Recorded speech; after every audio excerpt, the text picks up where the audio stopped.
coming off a big Diamondbacks win over the Dodgers and heading into 3 more big games against the Dodgers. Wolf, we are joined right now on the Arizona Sports Line by ESPN Major League Baseball reporter and host of the Baseball Tonight podcast, Buster Olney. Buster, thank you so much for the time. How are you doing? I'm doing great. Great to see you guys. Yeah, great seeing you, Buster. Thank you for your time. Absolutely. Buster, we're just going to start here. We've been talking about the win last night for the Diamondbacks over the Dodgers and, a few different elements that were big. The one we've kind of settled on as a show that might be the biggest is that Ketel Marte got his first home run, kind of got going defensively.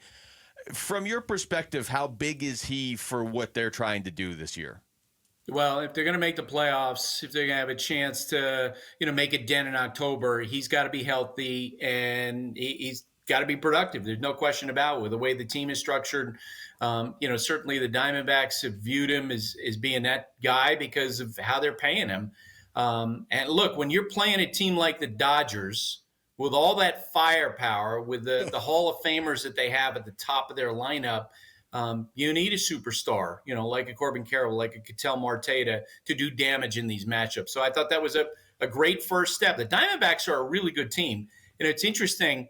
There's such a disparity this year between the two leagues. And I've spoken with executives with other clubs who believe that if the Diamondbacks were in the American League, they'd be the best team on that side. I was just going to ask you that, Buster.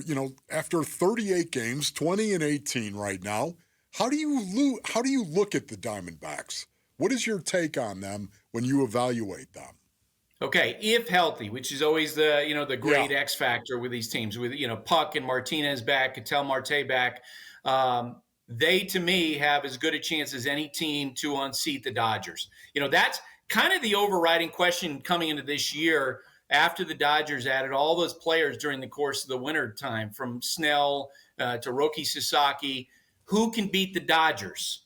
And the Diamondbacks are on that short list of teams in my eyes, but they're also, they're playing the National League. Yeah. We were getting ready for Sunday Night Baseball a couple weeks ago, and I was talking with Kyle Schwarber about how great the National League is. And I said to him, the sad thing is there are going to be 2 really good National League teams at least that don't even make the playoffs. Yeah.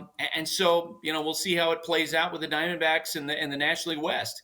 We're talking to Buster Olney. Buster, Brandon Pfaadt was the starter for the D-backs last night. He's probably been their most consistent starter so far this season, and that wasn't necessarily what was being asked of him out of the gate when you have Zach Gallen and Corbin Burnes. What have you seen from Pfaadt just in terms of where he is now compared to where he was as a rookie? Yeah, it's funny. The first time that that I saw him, I remember talking to Torey Lovello about him, and he talked about how this guy's not afraid, and he thought for sure at that time that he was going to develop and become a frontline starting pitcher. And look, with the injuries that they've had early in the season, they needed him to be this way. Corbin Burnes is finding his way. And Corbin's stuff is not as pure as it was 3 or 4 years ago. I think they're going to need to continue to have Pfaadt pitch as well as he has been pitching, because if the Diamondbacks are going to get into the playoffs, if they're going to be the team that beats the Dodgers, they're potentially one of their advantages over LA is in starting pitching, because the Dodgers have lost so many guys to the injured list. So Pfaadt's a big part of that. So, Buster, do you see Corbin Carroll being a legitimate MVP candidate? Yeah. You do? Yeah. The other day, Paul Hembekides, one of our researchers on the podcast that I do, and we independently, I said, I'm going to ask you for your top 4 MVP candidates. And right now, I think Pete Alonso would be the front runner. I think I had Corbin 3rd in the league, and Hembo had the same thing. We both had Corbin in our top 4. Look, the way that he's gone back to what he did in the second half last year and built on that, the kind of damage that he's doing, the way that he propped up this team without Marte in the lineup, it's such a better start than last year.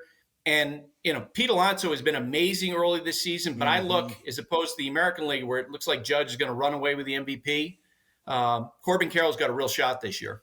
We're talking to Buster Olney.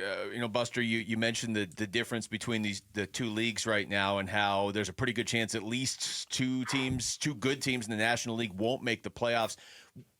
One of the teams the Diamondbacks are chasing right now, the San Francisco Giants, they're going to see them for the first time next week. What do you make of that team? Like, are they a good team, or are they just off to a good start?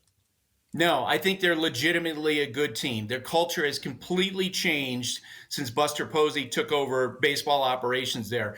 I talked to Buster right after he got that job, and what he said to me was, look, I want to build a place where we have a clubhouse full of baseball players. And what he was talking about, of course, guys who love to show up every day and love the camaraderie and love to compete together. And they went out and they aggressively, during the time that Juan Soto's status was still up in the air and the Yankees were involved in that, the Giants knew that if the Yankees lost out on Soto, they would pivot to Willy Adames. So the Giants moved aggressively, gave a takedown price on Willy Adames, land him as their shortstop so they could preempt what the Yankees might want to do. And Adames has been a great addition for them. To me, it's a excellent team of pitching and having enough run production where they're going to be a dangerous team this year. I think you can make a case, if you do a top 10 every week, that the top 7 or 8 teams in baseball are all National League teams. Wow. The Detroit Tigers right now are the best team in the American League, but you might get to number 6, number 7, number 8 before you mention American League team for me. So where do you put the Dodgers in all of that right now, Buster? Where are the Dodgers? They're number one. They're number one.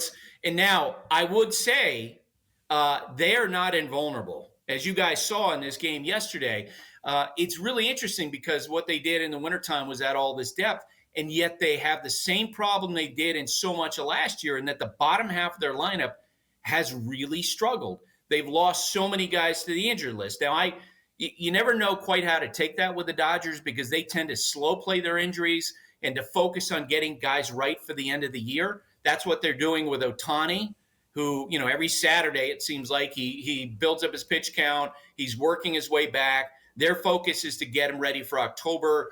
They slow played Clayton Kershaw, who's going to be back in their rotation soon. As they bring back Snell and Tyler Glasnow, they'll slow play that.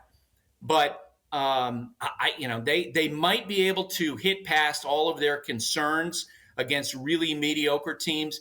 But I'm really curious to see how they do in December, when some of the defensive questions, some of the depth questions are really borne out when they face other good National League teams. Buster, it's always great talking to you. We really appreciate this. Thank you, Buster. Absolutely. Have fun, guys. All right. Take care. You too. Thanks for watching Wolf and Luke. Tap to see more and click the button in the middle to subscribe to Arizona Sports.